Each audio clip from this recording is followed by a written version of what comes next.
Bueno, hoy la verdad es que no sabía de qué iba a hablar hoy. Estaba dándole vuelta, digo, ¿de qué hablo hoy?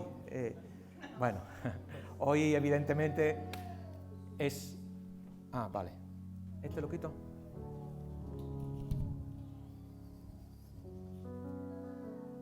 ¿Sí? ¿Se escucha? Vale. Bueno, pensando un poco, porque claro, cuando hablamos de la resurrección de Cristo, pues normalmente vamos a los 4 documentos que tenemos, que son los evangelios, que nos narran la vida, el ministerio del Señor Jesucristo. Y ahí tenemos en los 4 evangelios, de hecho, prácticamente si nosotros pudiéramos dividir los evangelios en bloques, los podríamos dividir en 2 grandes bloques o 2 grandes secciones. La primera es la popularidad de Cristo y la segunda, la pasión y la muerte y resurrección de Cristo. Son los 2 grandes temas que encontramos en los evangelios. Evidentemente, después de esos 2 bloques podemos desglosar muchísimas cosas, pero a bote pronto, los evangelios, 2 bloques. 1, popularidad de Jesús. Milagros, enseñanzas, prodigio, la gente maravillada. Segundo bloque, pasión, muerte y resurrección. Y de hecho, cuando Jesús empieza a hablar de su pasión y de su muerte, ya mucha gente volvía atrás.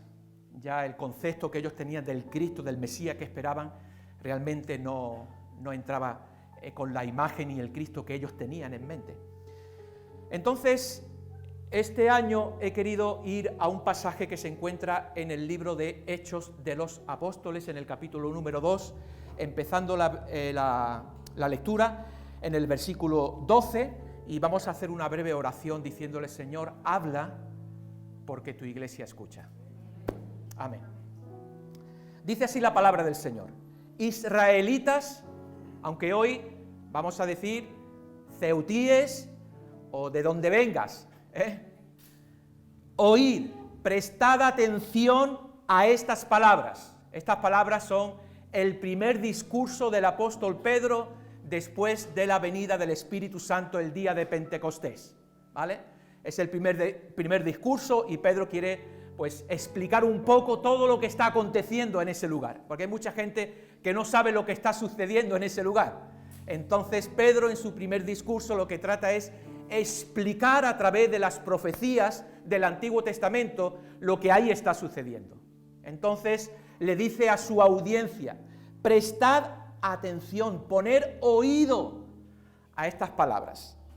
Jesús Nazareno, hombre acreditado por Dios entre vosotros con maravillas, prodigios y señales que Dios realizó entre vosotros por medio de él, como bien sabéis, Dios lo entregó conforme a un plan proyectado y conocido de antemano por él, y vosotros, valiéndoos de no judíos, clavasteis a Jesús en una cruz y lo matasteis. Pero ahí no termina la historia. El sábado, ¿no?, es un sábado de silencio. No hay palabras. Hay lágrimas. Ha muerto el Mesías. Hay silencios. Y muchas veces hay silencios en nuestra vida en los que pensamos que Dios no está haciendo absolutamente nada, donde parece que todo está muerto. Pero en ese silencio del sábado se está gestionando el milagro de la resurrección, el milagro de la vida. Y a veces eso pasa también en los silencios de nuestra vida.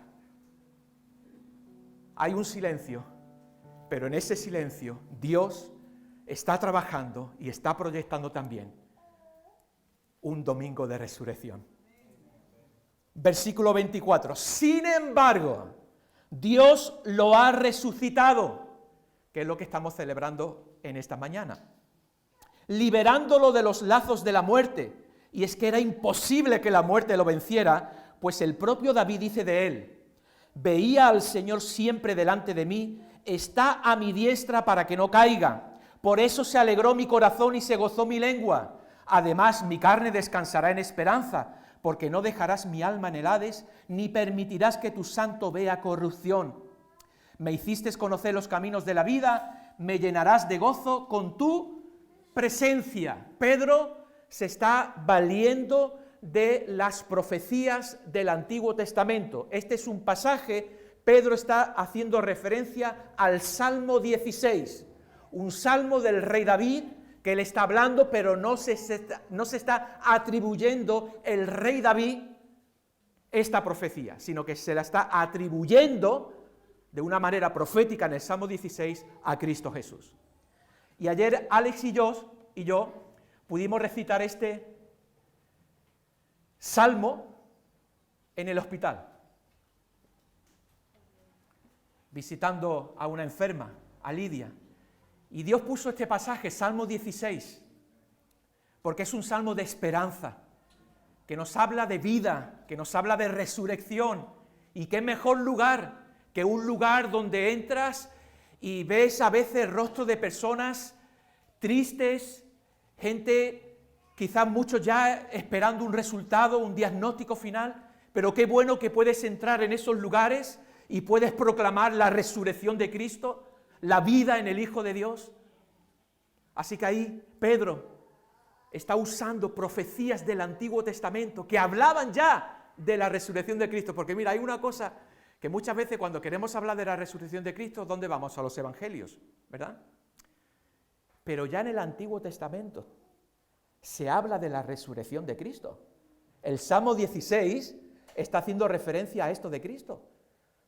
Por tanto, también tenemos muchos pasajes. Hermanos, dice versículo 29, con franqueza os puedo decir del patriarca David, que también murió y fue sepultado, y su sepulcro se conserva todavía entre nosotros hasta hoy. Como era profeta y sabía que Dios le había prometido solemnemente que de su descendencia, de su misma sangre, levantaría al Cristo que se sentaría en su trono, el trono ya no está vacío. ¿La tumba está vacía? Sí. ¿La cruz está vacía? ¿Y el trono cómo está? Ocupado. Gloria a Dios. Por eso aquí, la tumba vacía, el trono ocupado. Hay una tumba vacía, estamos celebrando una tumba vacía, estamos celebrando una cruz vacía, pero estamos celebrando un corazón lleno de gratitud por la esperanza que ha traído Cristo por medio de la resurrección. Nuestros corazones no están vacíos, la tumba está vacía, la cruz está vacía, pero nuestros corazones llenos de esperanza y de vida por medio de la resurrección de Cristo. Gloria a Dios. El trono ocupado, ahí está sentado. Ve Apocalipsis, los primeros capítulos, se habla del trono. Y Dios está ahí en el trono. Cristo Jesús sentado a la diestra del Padre. Gloria al Señor. Versículo 31. David previó todo esto, lo vio de antemano. Y dice, y por eso habló de la resurrección de Cristo. Aquí tenemos a David, cientos de años antes de que se produjera esto. Ya él habló de la resurrección de Cristo. Y de que su alma no quedaría abandonada en el Hades, ni su cuerpo se corrompería. Versículo 32. A este Jesús resucitó Dios y de ello todos nosotros somos testigos, porque no podemos separar la resurrección de la gran comisión. Van de la mano. Resurrección y gran comisión. No estamos aquí solamente celebrando la resurrección. La resurrección tiene un mandato: id y haced discípulos a todas las naciones de la tierra. Por tanto, hay resurrección, pero hay gran comisión. Y dice aquí el apóstol Pedro, nosotros somos testigos. Muchos de ellos fueron testigos oculares. De hecho, Pedro fue un testigo ocular de la resurrección de Cristo. Él lo vio con sus propios ojos. El día que estaban encerrados en la casa por miedo a los judíos, allí se apareció el Señor y dijo, paz a vosotros. Y luego les enseñó las marcas de sus manos y de su costado. Nosotros somos sus testigos. Versículo 33. Así que, habiendo sido él enaltecido a la diestra de Dios, y tras haber recibido del Padre la promesa del Espíritu Santo, ha derramado esto que vosotros veis y oís, porque David no subió a los cielos, sino que él mismo dice, dijo el Señor a mi Señor, siéntate a mi diestra hasta que ponga a tus enemigos por estrado de tus pies. Muchas veces nos quedamos con la resurrección, pero no termina con la resurrección, termina con la exaltación de Cristo. Me encantan los primeros discursos de las predicaciones apostólicas. Habían 4 componentes que no podían fallar, y de eso quiero compartir brevemente con vosotros. 4 componentes, 4 aspectos de Jesús. Su vida, hemos visto, su muerte, su resurrección, pero no nos olvidemos, su exaltación y su pronta venida. Celebramos su resurrección, claro que sí, pero cuando celebramos su resurrección estamos anunciando también su venida, su exaltación. Y creo, como dice y termina el versículo 36, dice, sepa pues ciertísimamente toda la casa de Dios, toda la casa de Israel, que Dios ha hecho Señor y Cristo a este Jesús a quien vosotros crucificasteis. Este versículo 36 es un resumen de todo lo que ha dicho anteriormente. Si lo podría resumir en un solo versículo, condensarlo todo, aquí. Sepa pues ciertísimamente, hoy todos aquí presentes, que a este Jesús que nosotros crucificamos y clavamos en una cruz, Dios le ha hecho Señor y Cristo. Gloria a Dios.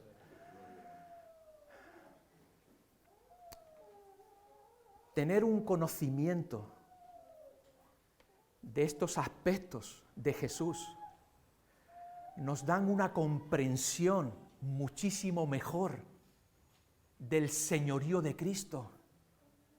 Y eso debe proveer hoy paz y seguridad en nuestros corazones de que ni aun un cabello que caiga de nuestra cabeza cae sin el permiso de Dios. De que Dios es el soberano que controla todos los asuntos de la historia. Y creo que cuando nosotros analizamos y comprendemos y conocemos mejor estos aspectos de Jesús, evidentemente eso debe proveer esta mañana esperanza, paz, seguridad, confianza acerca del señorío de Cristo, de que Él está ahora exaltado en lo alto. No solamente Dios le ha hecho el Señor y el Salvador de la humanidad, no solamente eso, porque muchas veces hablamos de Jesús como el Salvador y lo es, pero Jesús también es el Señor de la historia. Y eso es importante que nosotros lo conozcamos también, porque en la muerte de Jesús también vemos ahí al Señor de la historia controlando todos estos acontecimientos. Que Dios abra los ojos de nuestro entendimiento y nos dé luz y una mayor comprensión de este Cristo. Y fíjense, el apóstol Pedro quiere darnos 4 aspectos acerca de la vida de Jesús. El primero, aspectos de su vida, versículo 22 hemos leído.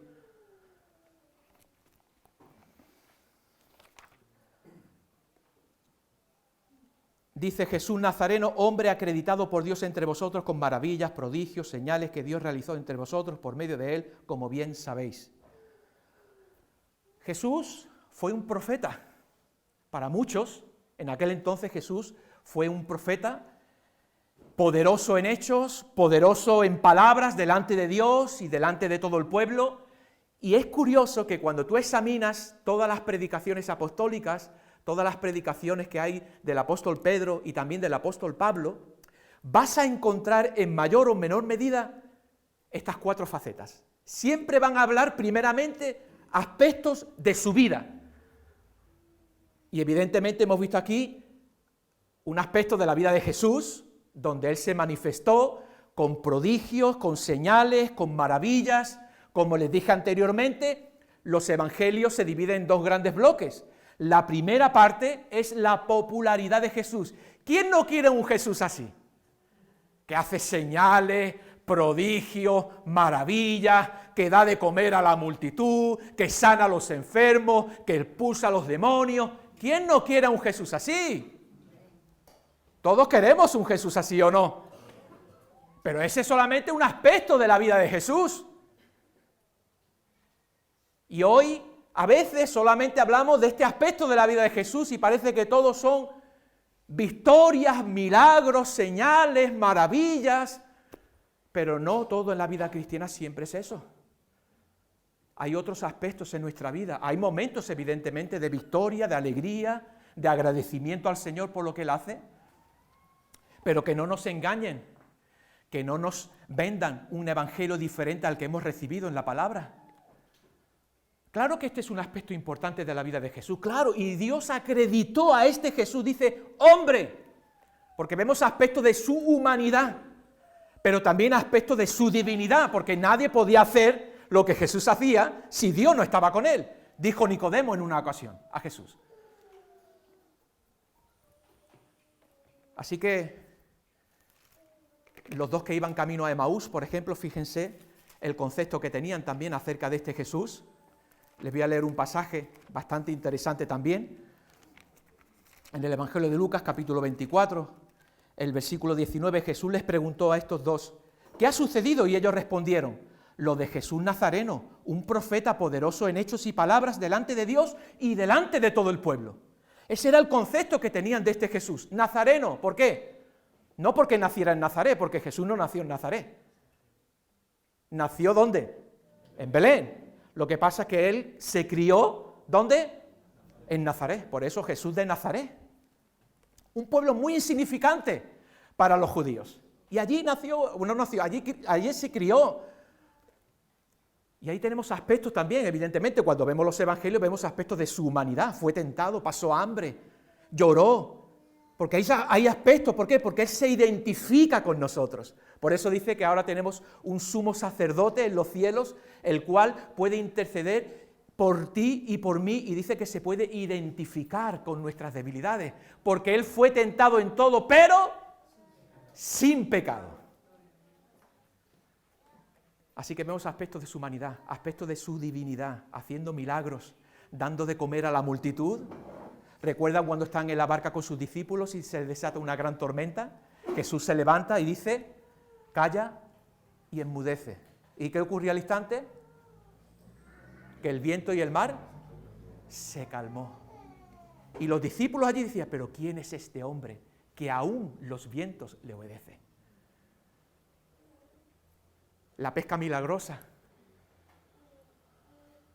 Pedro, cuando ve ese milagro, apártate de mí, que soy hombre pecador. Y desgraciadamente, a veces solamente se hace énfasis en este aspecto de Jesús, porque nos gusta este Jesús, el Jesús que hace los milagros, el Jesús que suple todas mis necesidades. Ven a Jesús y tu vida cambiará. Claro que va a cambiar. Ven a Jesús y todo te irá bien. Ven a Jesús y no te faltará de nada. Oye, ¿hay aquí personas que alguna vez le ha faltado algo? Sí, pero hemos visto la fidelidad del Señor también. Pero muchas veces vemos esa es la imagen que tenían los discípulos, un Cristo triunfante. Este es el que nos va a sacar de la esclavitud de Roma. Este es el que va a instaurar aquí el reino de Israel y va a ser de Israel el núcleo de todas las naciones. Este es el que estamos esperando. ¿Por qué? Porque nosotros nos hacemos una imagen del Cristo que nosotros creemos que tiene que ser. Y por eso se llevaron muchos engaños. Cuando Jesús empieza a hablar de la cruz, muchos ya, este no es el Cristo que yo... ¿Por qué? Porque nos hacemos un Cristo a nuestra imagen y a nuestra semejanza. Porque los que iban camino a Emaús, cuando está Jesús hablando con ellos, dice, nosotros teníamos la esperanza de que este Jesús nos iba a librar. Nosotros pensábamos, teníamos una imagen de un Cristo, pero que es completamente diferente al Cristo de Dios. Y por eso muchos volvieron atrás y muchos no entendieron muchas cosas. Así que ese es el primer aspecto, pero mira, a pesar de la importancia de su enseñanza, porque bueno, vemos la enseñanza de Jesús, que la gente decía, jamás hombre alguno ha hablado como este. Un maestro ejemplar, en palabras, en hechos, sanando, haciendo prodigios, maravillas. Pero mira, a pesar de la gran importancia de su enseñanza, su ejemplo de vida, sus obras de poder, sus obras de compasión. Ninguno de esos aspectos ocupaba el lugar central de su misión. Jesús no quería que esas cosas, la popularidad y la fama que la gente le quería dar, le distrayera del lugar que tenía la cruz en su vida. Así que analizamos estos aspectos de Jesús y damos gloria al Señor, y claro que Dios hoy sigue haciendo señales, prodigios y milagros y maravillas, claro que lo sigue haciendo, y lo creemos, porque Él lo sigue haciendo, pero es solamente un aspecto de su vida. Hay que conocer al verdadero Jesús en todas sus facetas. Por eso vamos a ver la segunda, aspectos de su muerte. Bueno, si estamos hablando de resurrección hoy, ¿por qué vamos a hablar de su muerte? Es que no puede haber resurrección si antes no hay muerte. Por eso hay que hablar de la muerte también. Y este es el segundo gran bloque de los evangelios. El primero, popularidad, fama. El segundo, podríamos decir en la primera parte, el ascenso de Jesús. La segunda, el descenso. Ya no hay tanta popularidad. Jesús, a partir justamente de la mitad de los evangelios, ya empieza a hablar claramente a sus discípulos de las cosas que le van a acontecer en Jerusalén. ¿Y cuál fue, por ejemplo, la respuesta de Pedro? Cuando Jesús le dice a sus discípulos todas las cosas que les esperan en Jerusalén, ¿cuál fue la respuesta de Pedro? Jamás, jamás estas cosas te acontezcan a ti, Jesús, jamás. ¿Y qué dijo Jesús? Apártate de mí, Satanás, porque no pones la mira en las cosas de Dios, sino en las cosas de los hombres. ¿Cómo reaccionamos? ¿Cómo reaccionan los discípulos ante este aspecto de la muerte de Jesús? No lo entendían. Eso no te puede ocurrir. ¿Por qué? Porque hay gente que celebra la resurrección y no sabe ni siquiera por qué murió Jesús. Realmente lo que significa la muerte de Jesús. Por eso es importante, antes de hablar de la resurrección, entender por qué murió Jesús. ¿Quién mató a Jesús? ¿Quién entregó a Jesús? ¿Por qué fue necesario que Jesús tuviera que ir a la cruz? Importante que nosotros tengamos una comprensión acerca de este aspecto de Jesús, de su muerte. Porque cuando nosotros tenemos un buen conocimiento de estas cosas, eso va a proveer mucha paz y mucha seguridad de saber el señorío de Cristo controlando todos los aspectos de la historia. Si preguntáramos en esta mañana quién entregó a Jesús, ¿qué podríamos responder en esta mañana? ¿Lo entregó Dios? ¿Lo entregó los hombres? ¿Fue Judas? ¿Judas a los sacerdotes a Pilato? ¿Pilato a los soldados lo crucifican? ¿Quién entregó a Jesús en la cruz? Eso es importante que nosotros lo sepamos también para luego poder celebrar su resurrección, teniendo todos estos datos. ¿Qué dice el versículo 23? ¿Cómo empieza?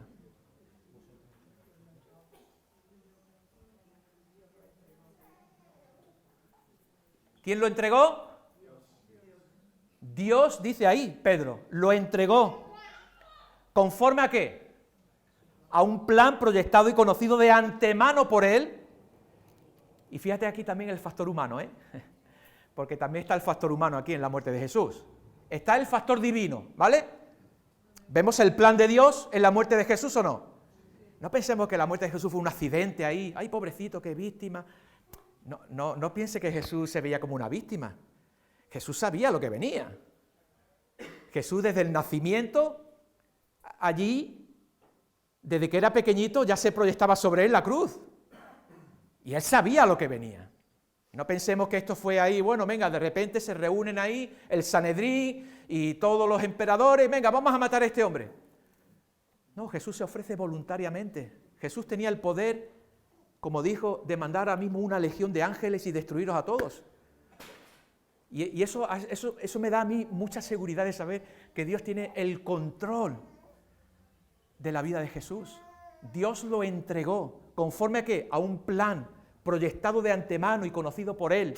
Y vosotros, la maldad humana, aquí también revelada, valiéndoos de no judíos, clavasteis a Jesús en una cruz y lo matasteis. La maldad de los hombres y el plan y el propósito de Dios. No podemos perder esos dos factores. Tenemos que entender también en nuestra propia vida. Claro que puede haber factores humanos, pero no nos olvidemos también que en este aspecto de la vida de Jesús, de su muerte, no penséis que esto fue algo ahí fruto de la casualidad, el pobrecito, mira lo que ha pasado. Jesús sabía. Jesús le dijo a las mujeres que lloraban, no lloréis por mí. No, por mí no lloréis, llorad por vuestros hijos, por lo que os va a acontecer. Él entregó su vida voluntariamente. Así que podríamos contemplar en esta mañana la cruz y podríamos decir, teniendo en mente estos dos factores, el humano y el divino, yo lo hice, mis pecados lo llevaron a la cruz. Y a la vez podemos decir, lo hizo Él, su amor lo llevó allí. Ahí están los dos factores. Yo digo en esta mañana, mis pecados lo llevaron a la cruz, pero también puedo decir, lo hizo Él, Cristo. Su amor lo llevó allí. Porque no debemos olvidar que eso fue un acto de amor. Lo que le llevó a Cristo Jesús a la cruz fue su amor por ti y por mí. Por voluntad propia. Así que es un misterio cómo Dios hace justo a los injustos de una manera justa. Es lo que decía John Stott en su comentario al libro de los Romanos. Cómo Dios hace justo a los injustos de una manera justa. Dios lo entregó, había un plan proyectado y había un factor humano también ahí. Ese es el segundo aspecto. ¿Cuál es el tercero? Lo que estamos celebrando hoy. Aspectos de su resurrección. Y ahí encontramos, como hemos leído anteriormente, que el profeta, el rey David, habló de la resurrección de Cristo. Y el apóstol Pedro está haciendo referencia a pasajes del Antiguo Testamento para dar veracidad de la resurrección de Cristo. Dice ahí, como hemos leído, el Salmo 16, versículos del 8 al 11. El rey David escribe este salmo, pero no se lo atribuye a él mismo, porque como dice aquí el apóstol Pedro, hermanos, con franqueza puedo decir patriarca David, que también murió y fue sepultado, y su sepulcro se conserva todavía entre nosotros hasta hoy. Por tanto, la referencia al Salmo 16 no puede ser al rey David, porque tenemos todavía su sepulcro entre nosotros. ¿A quién está haciendo referencia? A Cristo Jesús. Así que Pedro no se está inventando nada. Cristo le está diciendo al pueblo, a los israelitas, oye, examinar las escrituras del Antiguo Testamento, interpretarlas, porque ellas hablan de la resurrección de Cristo. Como profeta, David sabía que Dios cumpliría su promesa, de que un descendiente suyo, según la carne, ocuparía el trono. Por eso podemos decir que hoy el trono, ¿cómo está? ¿Vacío o ocupado? Ocupado. ¿Qué es lo que está vacío? La tumba y la cruz. La tumba y la cruz están vacías, pero el trono está ocupado. Porque Dios es fiel, y vemos aquí las promesas. Dios le prometió a David, segundo libro de Samuel, capítulo 7, que de su descendencia levantaría a uno que se sentaría en el trono y reinaría para siempre. Cristo Jesús.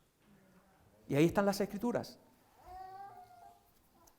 Y hace mención, evidentemente, luego, dice aquí, a este Jesús resucitó Dios, y de ello todos nosotros somos testigos. Mira qué importante aquí también que el apóstol Pedro se ve como testigo de esto, y nosotros tenemos también que vernos hoy como iglesia, como testigos de algo que ha sucedido, no solamente como un hecho histórico, sino como algo que ha cambiado completamente nuestras vidas. Por tanto, dice el apóstol Pablo escribiendo a los colosenses, si habéis resucitado con Cristo Jesús, buscad las cosas de arriba. Es decir, las implicaciones de la resurrección de Cristo en nuestro andar diario con Él. Nosotros somos testigos, por eso no podemos separar resurrección de gran comisión. ¿Pensáis que, imagínate si los discípulos reciben la venida del Espíritu Santo y se quedan allí en ese aposento alto celebrando gloria al Señor? ¿Qué hicieron? Inmediatamente salieron a proclamar la palabra del Señor, porque ellos fueron testigos oculares, evidentemente también. Por tanto, Iglesia, no separemos nunca. La resurrección nos habla de que hay una gran comisión, que tenemos que llevar a cabo en el poder del Espíritu, en el poder del resucitado. Porque ahora somos una iglesia reunida, pero cuando salgamos de aquí seremos una iglesia esparcida, para proclamar a Cristo, para ser testigos suyos de su resurrección y proclamar que solamente en Él hay salvación. Así que estamos hoy de celebración, pero no es una celebración solamente para nosotros, es una celebración para todas las naciones. Que Dios nos ayude y podamos tomar un compromiso fuerte en nuestro corazón con la predicación del Evangelio a todas las naciones. ¿Eres tú testigo de la resurrección de Cristo? Si somos testigos, evidentemente, ¿qué hace un testigo en un juicio? Testificar de algo que ha visto, ¿no? Pues entonces si somos testigos tenemos que testificar. Un testigo no está en un juicio para quedar callado, no. Te hemos tenido como testigo porque tienes que hablar.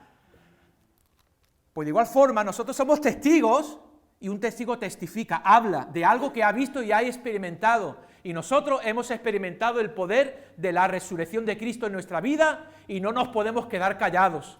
Tenemos que hablar y testificar y dar cumplimiento a la gran comisión. Que Dios nos dé valor, derrame su Espíritu Santo sobre nuestra vida de nuevo para cumplir la gran comisión hasta que Él venga. Y por último, aspectos de su exaltación. Porque yo no me quedo solamente con la resurrección, porque hemos leído también en la palabra, en este primer discurso del apóstol Pedro, en el versículo 33, así que habiendo sido Él enaltecido a la diestra de Dios, y tras haber recibido del Padre la promesa del Espíritu Santo, ha derramado esto que vosotros veis y oís. Porque David no subió a los cielos, sino que él mismo dijo el Señor a mi Señor, siéntate a mi diestra hasta que ponga a tus enemigos por estrado de tus pies. Pedro está haciendo cita del Salmo 110, versículo 1. ¿Veis cómo Pedro en su primer discurso, para hablar de los aspectos de la vida de Jesús, su vida, muerte, resurrección y exaltación, cita las Escrituras? Lo confirma las Escrituras.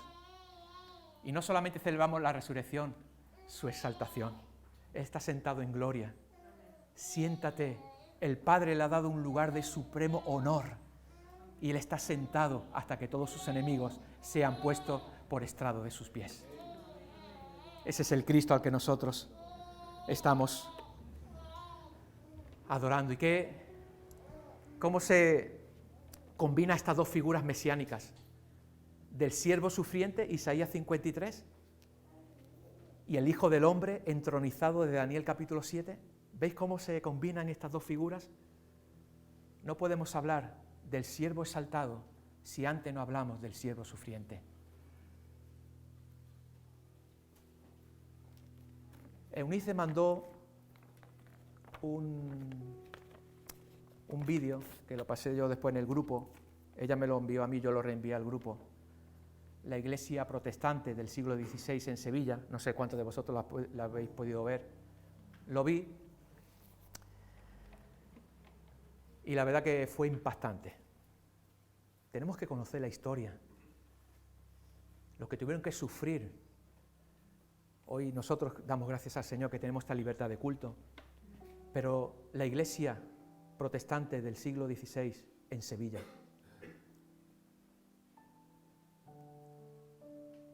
un gran historiador, dando muchos datos de las cosas que sucedieron. Es curioso que nombraba que en ese lugar donde se hacían esos autos de fe, hoy en día pasamos por allí muchos pasos, casi todos los pasos de Semana Santa pasando por allí. Pero lo que más me impactó es que resumió a esa iglesia como una iglesia sufriente pero una iglesia fiel. Iglesia sufriente y fiel. Pero sufriente no porque estamos sufriendo por nuestros pecados, no, sufriente por causa del Evangelio, por causa de serle fiel a Cristo, a pesar de todas las consecuencias. Y él dice, mira, los predicadores tenían que hablarle a la gente y decirle, mira, si os convertís, vais a morir.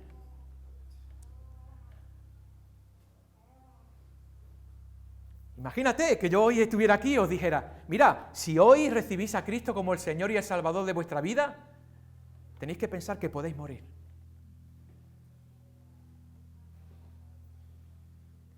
No podemos separar la imagen del siervo sufriente, Isaías capítulo 53, con el Hijo del Hombre entronizado de Daniel capítulo 7. Su exaltación. Pero para que fuera su exaltación, Cristo primero que hizo, se humilló hasta lo sumo. Fue obediente hasta la muerte y muerte de cruz. Por eso Dios lo ha exaltado y le ha dado un nombre que es sobre todo nombre. Y ahora Cristo está sentado en un lugar alto, supremo, de honor, esperando a que todos sus enemigos sean puestos por estrado de sus pies. Y su iglesia tiene la esperanza de que Él pronto volverá. Que todo ojo lo verá, el deseado de las naciones, porque somos un pueblo con esperanza de que Cristo vuelve por su iglesia. Cristo vuelve por su esposa. Vuelve por ti y vuelve por mí. Su exaltación. A este, el Señor Dios le ha hecho Cristo, Mesías, Salvador, pero no solamente el Salvador de todos aquellos que se arrepienten, sino que le ha hecho el Señor de toda la historia. Y cuando conocemos todos estos aspectos de la vida de Jesús, vida, muerte, resurrección y exaltación, y entendemos también que ahí está la maldad del hombre, pero por encima de la maldad del hombre está la mano de Dios para llevar a cabo sus planes y propósitos, podemos irnos de este lugar con la paz y la seguridad de que ningún cabello caerá de nuestra cabeza sin el permiso de Dios. Vamos a orar. Padre bueno, gracias por tu palabra en esta mañana. Tú eres Dios eterno. Tú eres Dios bueno, Dios incomparable. Gracias, Señor. Gracias por la vida de Cristo, por sus enseñanzas, su ejemplo de vida, sus obras de compasión, sus obras de poder. Pero Señor, a pesar de que todas esas cosas eran importantes, ninguna de ellas le desvió del propósito central de su venida, que era ir a la cruz. Y celebramos a un Cristo triunfante, a un Cristo compasivo, pero celebramos también a un Cristo que voluntariamente se entregó y cargó mi pecado y mi maldición sobre su vida. Y yo, Señor, mi pecado, mi maldad te llevó a la cruz, pero también tú voluntariamente quisiste ir por amor a mí. Aleluya.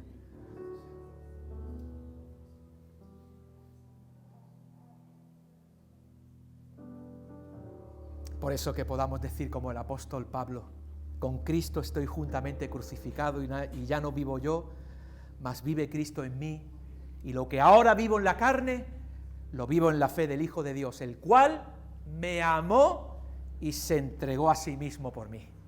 Gracias, Señor, por esta expresión de amor que muchas veces no podemos llegar a entender, pero que podemos experimentar y disfrutar.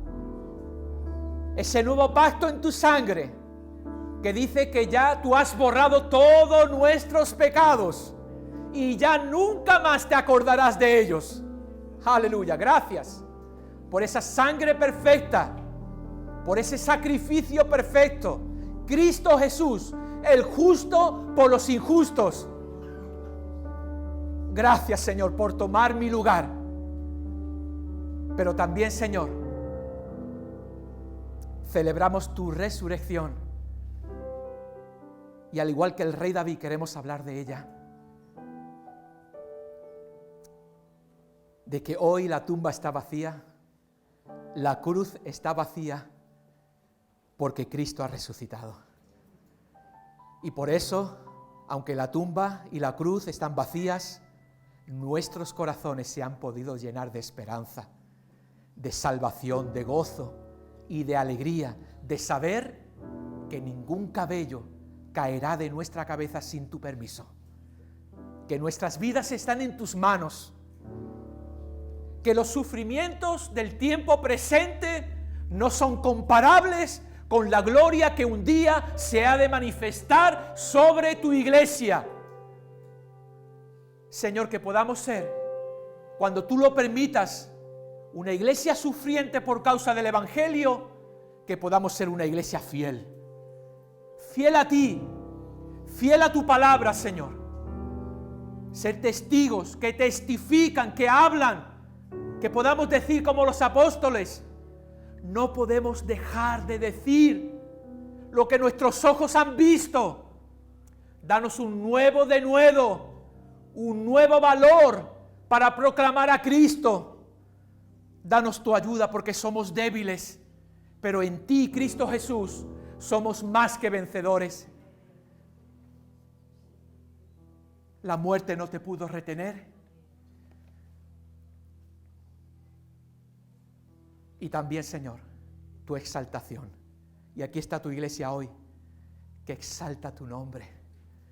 Ahora estás sentado en el trono y tienes todo poder y toda autoridad. No solamente, Señor, del universo, aún de nuestras propias vidas, están en tus manos, bajo tu control. Ayúdanos, por favor, Jesús, en esta mañana a ver a ese Cristo exaltado en lo alto, que reina, que tiene todo poder y toda autoridad. A Él amamos, a Él bendecimos en esta mañana, a Él celebramos en esta mañana, aún en medio de nuestros sufrimientos, de nuestros dolores, de nuestras enfermedades, sabiendo, Señor, que nuestras vidas ya no nos pertenecen, que te pertenecemos a ti. Señor, aquí está tu pueblo, tu iglesia, que te ama con todo su corazón. Eres lo más valioso que tiene esta iglesia. Eres la perla preciosa. Eres el amado, el deseado de la iglesia. Y tu iglesia te dice, Señor Jesús, ven. Ven, Señor Jesús. Y la esposa, que es la iglesia, y el Espíritu dicen, ven. Ven, amado. Ven hoy aquí a este lugar, el resucitado, el exaltado, porque hay un sábado de silencio y quizás hoy hay silencios en tu vida, pero en medio de tu silencio se está gestando el domingo de gloria. Y estoy convencido de que en esta mañana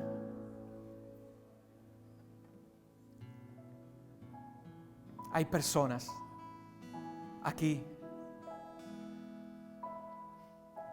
que no dudan de la existencia de Dios, no dudan de su amor, pero tú nos conoces y sabes que muchas veces hay cosas que no entendemos.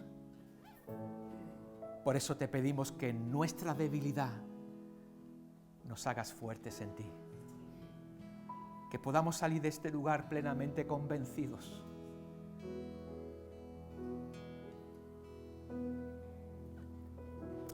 de que saldremos de este lugar agarrados de tu mano, porque nada ni nadie nos podrá arrebatar de tu mano. Nada ni nadie.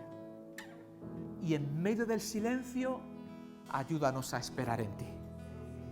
Danos la fe, la paciencia, la esperanza, la fortaleza de saber esperar, sabiendo, Señor, que el silencio no es el final, que tú dijiste consumado es. Todo está hecho por ti. Todo ha sido hecho por ti. Todo esto ha sido por ti. Gracias, Jesús. Gracias, Señor. Solamente podemos decirte gracias, porque todo esto tú lo has hecho por amor a cada uno de nosotros. No lo merecíamos, pero lo recibimos por fe y experimentamos en esta mañana tu amor, tu perdón, tu restauración, tu reconciliación por medio de la obra de Dios en Cristo, al cual en esta mañana damos toda gloria, toda honra, todo honor, todo poder y majestad.